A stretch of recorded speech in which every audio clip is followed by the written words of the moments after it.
50 kilometre ದೂರದಲ್ಲಿರುವ ರಾಜಧಾನಿಯಲ್ಲಿರತಕ್ಕಂತಹ ಒಂದು Maruti medicals ಎಂಬತಕ್ಕಂತಹ ಒಂದು ವ್ಯವಸ್ಥೆ ನಮ್ಗೆ ಪುಸ್ತಕಗಳನ್ನ ಕೊಡಬೇಕು ಎಂಬತಕ್ಕಂತ ರೀತಿಯಲ್ಲಿ ಮನಸ್ಸು ಮಾಡ್ತದ ಅಂತಂದ್ರ ಅವರ ಉದ್ದೇಶ ಏನಾಗಿದೆ, ಅದನ್ನ ಯಾಕೆ ಕೊಡಕತ್ತಾರ, ಅಲ್ಲಿಗೂ ಇಲ್ಲಿಗೂ ಏನು ಸಂಬಂಧ, ಅದರ ಮಧ್ಯದಲ್ಲಿರುವ ಸಂಪರ್ಕ ಕೊಂಡಿಯಾಗಿ ಇರತಕ್ಕಂಥವ್ರು ಯಾರು ಎಂಬತಕ್ಕಂಥ ಎಲ್ಲ ವಿಚಾರಗಳನ್ನ ನಾವು ಅರ್ಥ ಮಾಡಿಕೊಳ್ಳಬೇಕಾಗ್ತದ. ಅವರ ಮೂಲ ಉದ್ದೇಶ ಏನೈತಿ ಅಂತನ್ನುವುದನ್ನ ನಾವು ಈಡೇರಿಸುವುದಕ್ಕೆ ಮುಂದಾದಾಗ ಅವರ ನಿಜವಾದ ಸಾರ್ಥಕ್ಯ ನಮ್ಮ ಮುಖಾಂತರ ಆಗುವುದಕ್ಕೆ ಸಾಧ್ಯ ಆಗ್ತದ. ಕೆಲವೊಬ್ಬರಿಗೆ ಕೊಡುವುದಕ್ಕೆ ಮನಸ್ಸಿರ್ತದ, ಆದ್ರ ಆರ್ಥಿಕವಾಗಿ ಸಬಲರಾಗಿರುವುದಿಲ್ಲ. ಹೊಟ್ಟೆಗಿದ್ದು ಅಷ್ಟು ರಟ್ಟೆಯಾಗಿದ್ರ ನಾನೇನೇನೋ ಮಾಡಿಬಿಡ್ತಿದ್ದೆ ಅಂತಂದ್ರೆ ಗ್ರಾಮ್ಯ ಭಾಷೆಗೆ ಅಂತಾರಲ್ಲ, ಆದ್ರ ಒಬ್ಬೊಬ್ಬರಿಗೆ ಆರ್ಥಿಕವಾಗಿ ಎಲ್ಲ ಸಬಲರಾಗಿರ್ತಾರ, ಆದ್ರ ಕೊಡುವ ಮನಸ್ಸಿರೋದಿಲ್ಲ. ಎಲ್ಲ ನನಗೆ ಬೇಕು ಎಂತಕ್ಕಂಥ ಸ್ವಾರ್ಥದ ಭೂತ ಅವರ ಮನಸ್ಸಿನೊಳಗ ತುಂಬಿ ಬಿಟ್ಟಿರ್ತದ. ಆರ್ಥಿಕವಾಗಿ ಸಬಲರಾಗಿದ್ದು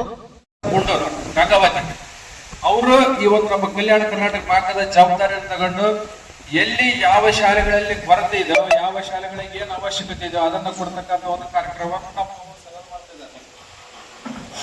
ಅದರಲ್ಲಿ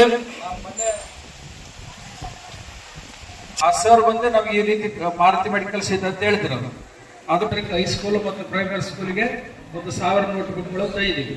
ಅದೇ ರೀತಿಯಾಗಿ ಇರ್ತಕ್ಕಂಥೆಲ್ಲ ಹರಿಜನವಾಡ, ನಾಯಕವಾಡ ಶಾಲೆ ಮತ್ತು ಈ ಉರ್ದು ಶಾಲೆ ಟ್ಯಾಕ್ಸ್ ಕಟ್ಟಿದಷ್ಟು ಕ್ರಮಬದ್ಧ ಟ್ಯಾಕ್ಸ್ ಇನ್ನೊಂದೊಬ್ರು ಕಟ್ಟಕ್ಕೆ ಸಾಧ್ಯವಿಲ್ಲ.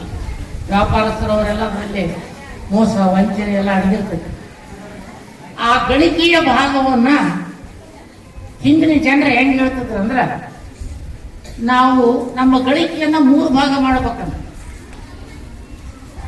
3 ಭಾಗ ಗಳಿಕೆ ಮಾಡಿದ್ರ ಒಂದು ಭಾಗವನ್ನ ಸ್ವಯಂಕ್ಕಾಗಿ, ಒಂದು ಭಾಗವನ್ನ ಸ್ವಯಂ ತಾವು ತನ್ನ ಕುಟುಂಬ ತನ್ನ ಪರಿವಾರಕ್ಕಾಗಿ ಖರ್ಚು ಮಾಡಬೇಕು, ಒಂದು ಭಾಗವನ್ನ ಪಶು ಪಕ್ಷಿಗಳಿಗೆ ಹಂಚಬೇಕಂತ.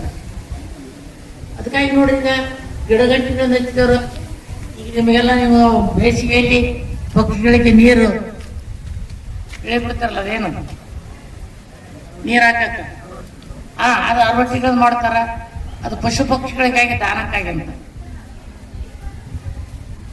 ಇನ್ನೊಂದು ಇಂಥ ಕಾರ್ಯಕ್ರಮಗಳಿಗೆ ಅದಕ್ಕಾಗಿ ಇದು ನಿಜದಲ್ಲಿ ಹೇಳಬೇಕಂದ್ರ ಈ ಮಾರುತಿ ಮೆಡಿಕಲ್ಸ್ ಅವರಿಗೆ ಪ್ರೇರಣೆ ಎಲ್ಲಿಂದ ಸಿಕ್ತದ